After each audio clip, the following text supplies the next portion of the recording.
Okay, welcome. This is G with All Astrology. Today is December 6th, and this is a free reading. Birth time. Well, actually, hold on a second. Let's back up. The first thing I will say is that if you are a Cancer Ascendant or Cancer Rising, watch this video, okay? It's going to be extremely relevant for you, even though this is a free reading, and I actually have a birth date, birth time, and birthplace for the individual that submitted their information. They happen to be a Cancer Ascendant. So you're going to want to hear about some of the things I'm talking about for them because they're going to be relevant for you, okay? They're going to be very relevant. Not every single thing, of course, but in general, if you're a Cancer Ascendant, well, Jupiter just went into Capricorn, and that's exactly on the opposite of your Ascendant. It's on your Descendant. So I'm going to go into depth as to what that's talking about. The Descendant is your 7th house. That is your significant one-on-one relationships. Okay, some people say it signifies the folks you're going to get, or the person you're going to get married to is the 7th house. There are other things that we can talk about pertaining to that, the 7th house and marriage, but this video in particular, I'm just going to focus on, because it's what's happening right now, it's what's current, is where's Jupiter and what is it doing? Because it just moved, and it's on the opposite side of your Ascendant, which is Cancer. It is now in Capricorn, okay? So at this moment, like I said, it's the 6th, and the moon, right now, the transiting moon, is in fiery Aries, fiery cardinal Aries. Fire and cardinal, okay? Cardinal is let's take action. Let's do this. Like I just 10 minutes ago had no idea I was going to be recording videos today. All of a sudden, situations changed in the Arian part of me, because the moon is in Aries right now, says, let's just do this. Let's not hesitate. So with minutes, got all this stuff set up, and here we are. We're doing a video. That's fiery Aries moon. Let's do it. Let's take action. Very fiery, very lit up. Aries ruler is Mars. So what is Mars? It's my passion, my desire. I don't know of anything else in my life that I have more passion and more desire for than this stuff right here. So that's giving you an idea of what's going on. Depending upon your chart, if you know where your own stuff is, you would know how having the moon in Aries would affect you. Okay? If you don't know that, this is all astrology. We give every subscriber one high quality free reading. It is legitimate stuff. I look at your stuff, or Miss A and I together look at your stuff. We go over it. We discuss it. We look to the future, and we actually see the energetic frequency grid which you were born with, how you came in, and the relationship of that, of the current moving energy and the energy that always is for you. And we look at the whole, this is holistic astrology, all astrology. So put your birth data down below, okay? Just comment your birth stuff. I will hook you up, okay? Now, let's get to the next thing. I had to make sure I was recording for a second. I thought I wasn't. All right, so let's get to this reading. Jupiter. Oh, wait, I got to give out the birth date, birth time, birthplace, and all that good stuff.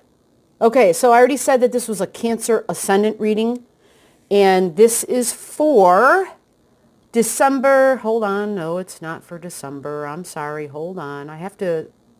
There we go. I usually have somebody else. Miss A is normally doing videos with me, and like this is her area when she's doing all this. Anyway, this is April 24th, the year 2002, and 8:54 a.m. April 24th, 2002, 8:54 a.m. This chart is a Cancer Ascendant, Cancer Rising, so listen up because it completely and totally is going to be very relevant, because right now Jupiter just is sitting on the opposite side, okay? So without me going into too much more astrology details, I'm just going to tell you what I see, explain the energy right now, and then explain the energy that you're going to be feeling, and for a lot of us, what we are already feeling, because we have an eclipse coming up on December 26th, and it's at 4 degrees in Capricorn. Jupiter right now is at 0 degrees Capricorn, okay? Actually, let me see where she went. Yeah, it's almost going to hit 1 degree. It's at 0 degrees in 56 minutes, which means it's going to be like at 1 degree in a couple of days. So Jupiter is literally conjunct where the eclipse is going to be, okay? Conjunct means they're sitting right on top of each other, or they're close enough to be sitting on top of each other. The distance that measures how close they are or aren't. Like if I say they're within orb, that means they're close enough. They are within 0 to 7 degrees. And that, yes, that does change depending upon what planet we're talking about. Like if it was Mars energy, it only needs like a 2 or 3 degree orb, okay? Negative 2 or 3, positive 2 or 3. You understand what that meant, negative or positive? That's an astrology lesson, so I will save that for another time. But for those of you who are listening, who understand enough about astrology, you get what I'm saying. All right, so what does this mean for you? April 24th, 2002, 8:54 a.m. This means that for the next year, Jupiter is in your 7th house of significant one-on-one relationships. Let's understand a little bit about the Jupiter cycle for you specifically. When I say that, because Jupiter is in Earth now, we need to understand what kind of knowledge Jupiter has about Earth, which means I need to know where he's been or she's been, right? I need to know where Jupiter has been. Yes, I don't like to specify genders to the planets, but some have more feminine, more masculine energy. Jupiter was previously, when we talk about Earth, when we think about Earth, it was previously, if it's in Capricorn, it was previously in Virgo. And before that, it was in Taurus. Specifically for you, for Cancer's Ascendant and for this birth time, when it was in Taurus, it was learning and discovering its values. More specifically, friendships and social circles. You probably had some eye-opening stuff about groups, like if you're in school or in theater, right? If you do activities, this is a young person, 2002, so that's why I'm mentioning school activities, but it would also pertain to areas of work in the sense that when we work, we are dealing with groups. If we have coworkers, right? But this is more about being on the world stage, literally, and yours specifically, I'm showing your Taurus is in your 11th house. So that's our groups, and that's internet, right? So maybe internet became a big thing then for you. Maybe you just started getting engaged with social media at that time, at whatever you could, whatever level and way you could with your age. I know there's like age restrictions when we talk about the web and the internet. Can't believe I just said the web. Anyway, such an old school word. So you also, this person in particular, happens to have their sun sign in this location. So I know that groups and people, humanity, this is the sign of the humanitarian, by the way, having your sun in the 11th house. You care about people genuinely as a whole. You are a humanitarian, okay? You have a great concern about the welfare of other people, okay? Just because they're human beings. So basically, any sentient being, you are going to have a great concern for. You're going to truly and sincerely care. And doing that kind of work and being connected to group work where you are making a difference for the whole is going to invigorate you immensely. It will feed you. Your vibrance will literally lift. The sun is our heart. It is where you will be working from. You'll be working out of your heart center, okay? And you will just be lit, literally. You'll be lit up. People just be like, wow, there's something about that person. They just shine. So that was your Jupiter in Taurus. What do I value? Learning how you, recognizing, oh my gosh, your awareness about how you value those groups, how you have this humanitarian type of thing about you that you actually really dig about yourself. And more importantly, well, I shouldn't say more importantly, but you equally dig that when you see other people who are like that, okay? That would totally resonate with you. Working with others who give a crap about the group, who care about humanity as a whole. So that was your Jupiter and Earth experience. Taurus is values, values, values. What I value. Do I value me? How much do I value me? Then Jupiter in the next Earth sign was Virgo.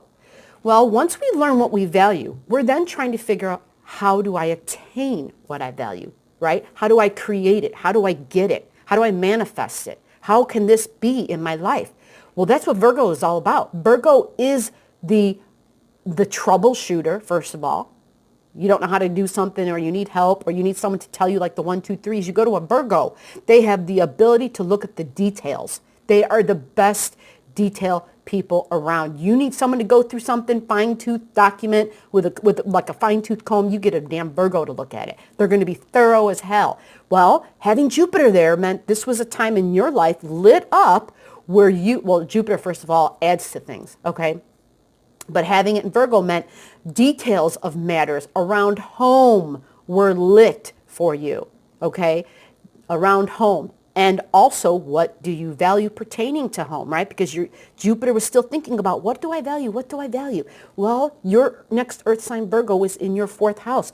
So it then became, how do I understand better home? And what do I value in a home? Now, if you are a Cancer Ascendant, Cancer rising, typically Virgo would be in your 3rd house, okay? I just want to make sure that I'm not that I want to make sure you're included here. Virgo would be in your 3rd house. So at that point, Virgo in your 3rd house, that's a very strong place for Virgo to be because it's all about thinking. It's all about communication, and it's Virgo's ruler. So it's in a beautiful placement. Mercury rules the 3rd house. Mercury rules Virgo. It also rules Gemini. I know it can be confusing. It also rules Gemini. So it's compatible. It does very well there. It likes to talk about it can look at the details. Okay, it's very mutable. It can go to the left, it can go to the right, it can consider the left, it can consider the right. That's why it's so damn good connecting the dots, getting from A to Z, because it can see all the steps it takes to get there. Now, let's move on to Capricorn, right? Now Jupiter went from Taurus, went to Virgo, and now it's in Capricorn in your 7th house. In your 7th house. Okay, in this person's chart and for Capricorn risings. I'm sorry, Cancer risings. You've got Capricorn in your 7th house. 7th house is relationships, significant one-on-one relationships, partnerships. This would include, like you hear all the other astrologers say, it would include business partnerships as well. And business partnerships, sometimes it's just simply you've got a partner at work, right? It's not like it's a business I own, but somehow you hook up with somebody else at the job and now you're teamed up on something. It's a business partnership, but it's usually something that requires a little bit of commitment, okay, because it is the 7th house. Now, the 7th house is also about how do I compromise. So I want you to remember that word for the 7th house, because really when we've got issues, when we've got stuff, I should say, planets, energy going on in the 7th house, I'm learning how to compromise. I am learning that if I want something and I'm dealing with somebody else who wants something different than what I want, I have to figure out how to be willing to meet that person halfway. That's compromising. That's what the 7th house is, okay? So now that Jupiter is there, okay, and in Capricorn is a very physical, tangible, material sign. Capricorn is all about our goals and our ambition. Capricorn is us getting to a level where we are ready to be acknowledged and recognized. And it's not about I'm ready to be acknowledged and recognized because, like it's due, it's owed to me, but it's more like I have a better understanding of all the hard work I've put in. Like I have done the steps, I've done the work, because that's Capricorn, no shortcuts. You do the work and it pays off. But there's no shortcuts. You got to take each step. It's methodical. It's slow. It's very intentional in its movement. It does not let you take shortcuts or rush things. And by the time you get to where you're going, you've created a beautiful, high-quality product. So I want to relate this to the 7th house. You've created a beautiful, quality relationship, something that's going to be very lasting.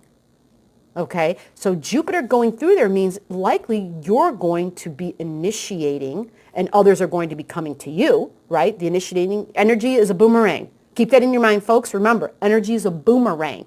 You throw that shit out there, it comes back. Don't forget that. If there's anything else, there's only one thing you can understand about energy. That's the first and foremost important. So what you will be doing with Jupiter there, Jupiter is going to be lighting up this house and lighting up all that's existing there. And specifically for this birth date, birth time, birthplace, you have a Chiron in this house. All right, Chiron is a big deal in that it represents, a lot of people refer to our deepest emotional wounds. Sometimes it's past life wounds. Sometimes it's wounds from childhood. Considering it's in Capricorn, it's probably issues with someone who was in authority, likely a father. okay? Because, well, that sign typically represents father.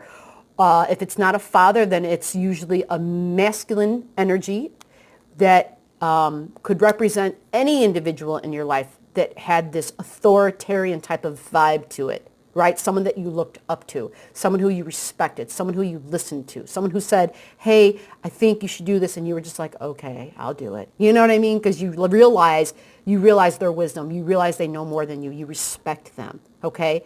And typically we equate father with that. Now I realize, looking at this individual's chart, you have your moon in your 4th house, and I've got a cat all of a sudden, talking about moon and Virgo, the cat shows up. But I realized there were probably some hurts and issues there over a parental figure, someone who was supposed to be supporting and nurturing because it's in the 4th house. So again, this is someone who is masculine in energy. I'm sorry, the cat's here and I'm a little distracted, but it'll be okay. She's going to chill once. There we go. Good girl. Be in a safe place. I want you to be safe. You want to say hi to everybody? Say, this is Zoe. Yeah, she's a sweetheart. She's just a lap cat, man. She just like wants to be on your lap. And if it's not on the lap, she's like, just touch me. Just touch me. And I'm like, okay, I will. Furry fuzz. Okay, so getting back to you. So typically it's going to be, so like I said, some father stuff. And communication and thinking about that is hidden.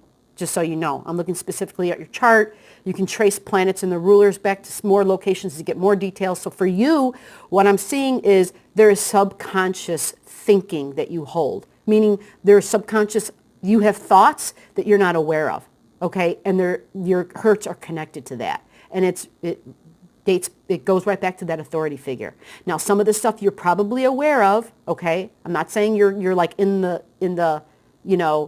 you're like in the blindfold stage where you don't know. There are things you do know, but the whole point of this is that there are some things you're going to be still going through that you're going to have to process because there's hurts that you're just not even aware of. You know how sometimes when it's like hurt on top of hurt on top of hurt, the shit gets buried. And that is what Chiron is. The shit's buried and we're not conscious about it. This kind of stuff, though, is things that when you relate with somebody else intimately, one-on-one, and intimate doesn't have to be physical.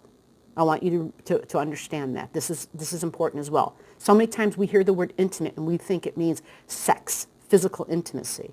No. There can be emotional intimacy, intellectual intimacy, spiritual intimacy, right? There's soul intimacy. There are things on so many layers and so many levels, so much more than the physical realm, people. So much more. And that is the stuff, and then the non-physical, that is the real stuff. That is the stuff that doesn't fade, that doesn't rust, that doesn't die, all right? It's energy. It is. And it's learning how to work with it while I'm in this physical frame. Right, girlfriend? I mean, the cat showed up. What the hell? It's a real thing. All right, so let me keep going on here. I'm going to have to do a lot of editing. I've done a lot of babbling, but it's all very relevant. But I want you to remember now, having this kind of energy in that location means that anytime you deal with somebody intimately, significant one-on-one, there's probably going to be some subconscious stuff you have, okay, from either early childhood or past life that may be a hindrance to the current relationship that you're in now. Meaning you'll be relating and all of a sudden, like this energetic memory will come up and you won't know why. Because remember, I said it's about something that's subconscious and that you're not aware of. Understand this is an issue. This is an issue, and it has to be dealt with, and it's not like it's going to be dealt with right away. What happens is when we have this in our chart, it takes lots of relationships for us to process it, because we'll start to see this repetition in our own the way we react, the way we respond to somebody, and we'll be like, okay, I don't know why I just said that. I don't know why I just bursted out that way. I don't know why I responded like that. Over time, with different people, we finally realize, okay, so I have this idea and this complaint about all these people. Eventually it comes around back to me. How can it be all of them? The one common denominator was me. And we have this big aha moment. And this does take a long time. I'm not going to lie. This takes a long time to process. Typically, when you're 50 years old is a time when you finally come to a place of peace with it. I just thought you should know that, okay? It's important to know. So you're going to be fine with relationships. It's just, you just have this thing you're working with. Be patient with yourself, and then just think twice before you're super harsh on others. But I do want to end this with saying, please have an high expectation for others. I want you to don't take shortcuts in relationships, okay? Because you're going to get in trouble when you do. Trouble meaning it's never going to be good for you. You want relationships that are going to be of high integrity, that are going to be lasting, where you are not going to have to sacrifice your priorities and your values and your ethics. Okay? This is important. With that, I'm ending your video because I've talked for 20 minutes and this is a free reading. I had no idea that this was going to be like this. I had planned, when I initially look at a chart, there were so many other things for me to talk about going into the future. So here, how about this? I will give you the other tidbit that I really wanted to talk about. December of 2021, you're going to see a major change in your belief systems. You should know this, okay? And if you want more information about it, if you want to get an extended reading, they're not super expensive. We offer really, really, really affordable ones because we realize not everybody's rich. Like I said, December 2021, this is when Saturn not only moves into Aquarius, it'll already be in Aquarius, but at that time, it hits a significant planet in your house of your belief systems, okay? So you're going to expect some changes. You have like 3 planets in this house, by the way. So there's going to be a new cycle that's beginning for you.